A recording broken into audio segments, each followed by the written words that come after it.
You won't believe, but Kim Kardashian was held at gunpoint by armed men. And then they asked her to do this.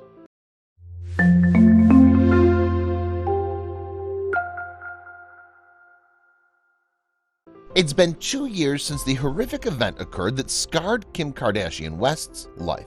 While in Paris on October 3rd, the reality television star was robbed at gunpoint in her hotel. Now she's finally decided to open up about the nightmare, and the details are shocking. You won't believe what the gunman asked her to do while they held a weapon to her head. Before we begin, make sure to smash that like button, subscribe to our channel, and click the notification bell for more amazing videos. Kim Kardashian West is the star of the American reality television show Keeping Up with the Kardashians. Kardashian West has managed to create an empire out of her brand with her and her sisters. However, it seems that this has also made her the target for robbers and thieves. Back in October 2016, Kim Kardashian West explained that she was headed back to her Paris hotel with her sister Kourtney Kardashian and stylist Simone Harouche. Her sister and stylist changed outfits while in the hotel and they left. However, Kim decided to stay in and get some work done on her laptop. Kim was upstairs in her hotel room getting some work done when she heard a very strange noise. "I heard a noise at the door, like footsteps, and I shouted, asking, 'Who's there?' she said. No one answered. I called my bodyguard at 2:56 a.m. Through the door, I saw 2 people arrive, plus the night man who was tied up. It was at this moment that Kardashian West knew something was wrong. Then 2 men wearing police paraphernalia made their way into the hotel. Another was wearing ski goggles. Kim was absolutely mortified. The men broke into Kardashian West's hotel, and it seems that they were looking for something. "It's the one with the ski goggles who stayed with me," Kim said. She then went on to explain the exchange she had with the robber. "He demanded with a strong French accent my ring. It was on the bedside table. It's worth $4 million. And I told him that I didn't know. He took out a gun and I showed him the ring." However, that wasn't the worst, as you won't believe what the men did next. "They grabbed me and took me into the hallway. I was wearing a bathrobe, naked underneath. Then they went into the room again and they pushed me on the bed. And it was this time they tied me up with plastic cables and taped my hands. Then they put tape over my mouth and legs."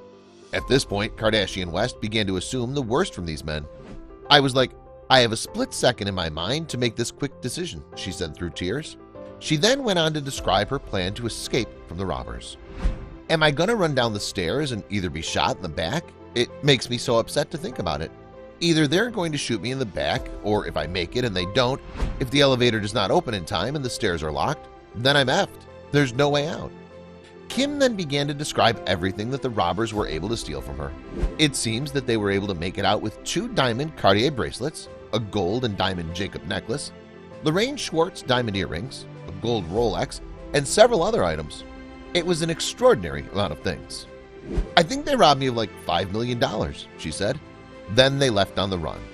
It was at this point that Kardashian West was relieved they didn't choose to hurt her any further. However, this event would scar her a lot. After the incident, Kardashian West stepped away from the spotlight for a while. According to reports, she closed herself up in her Los Angeles home to spend more time with her husband and their 2 kids at the time. Sources close to Kim revealed that Kim was slowing down her pace after the robbery.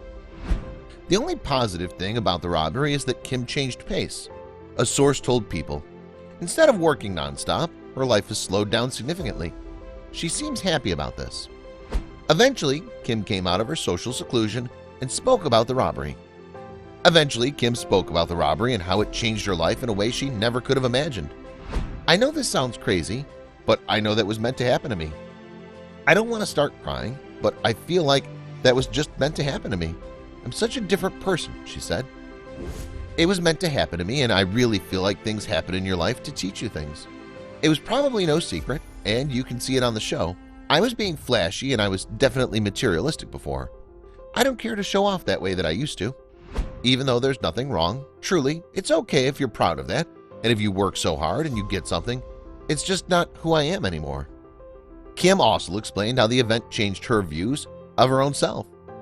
"I would always talk about my stuff. There was a lot of me that measured who I was by how much I had. I thought, oh, I'm worth so much. So that changed in me. And that needed to change in me. So I'm grateful for the experience. My life has definitely changed a lot in the last 2 years from that experience and just wanting more privacy.